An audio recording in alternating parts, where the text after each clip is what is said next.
அருணுக்கும் உங்களுக்கும் பிரச்சனை நடந்துட்டு இருக்கும் போதே அவன் எதுக்கு வெப்சைட் கிரியேட் பண்ணணும்? ஒருவேளை அதுக்கு முன்னாடி நடந்தது ஏதாவது அதுக்கு காரணமா இருக்குமா?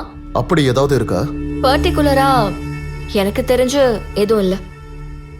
நடந்த ஒரே ஒரு விஷயம் 2 years பேக் என்னோட ஃப்ரெண்டு பிரியா டெத்.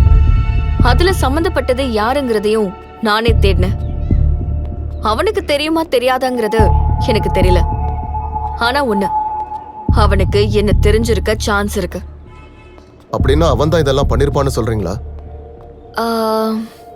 மேபி. எப்படி சொல்றீங்க? பிரியாவும் அருணும் ஒரே மாதிரி இறந்து போயிருக்காங்க. 2 பிளேஸ்லயும் இருந்த ஒரே பர்சன் நான் தான். அதுல ஒண்ணு என்னோட பர்சனல் லாஸ், இன்னொன்னு என்னோட கெரியர்ல பிளாக் மார்க். இதுல இருக்க காமன் பாயிண்ட் என்னன்னா, இந்த 2 கேஸும் சூசைட்னு சொல்லி க்ளோஸ் பண்ணிட்டாங்க. ஆனா நிச்சயமா சொல்ல முடியும்,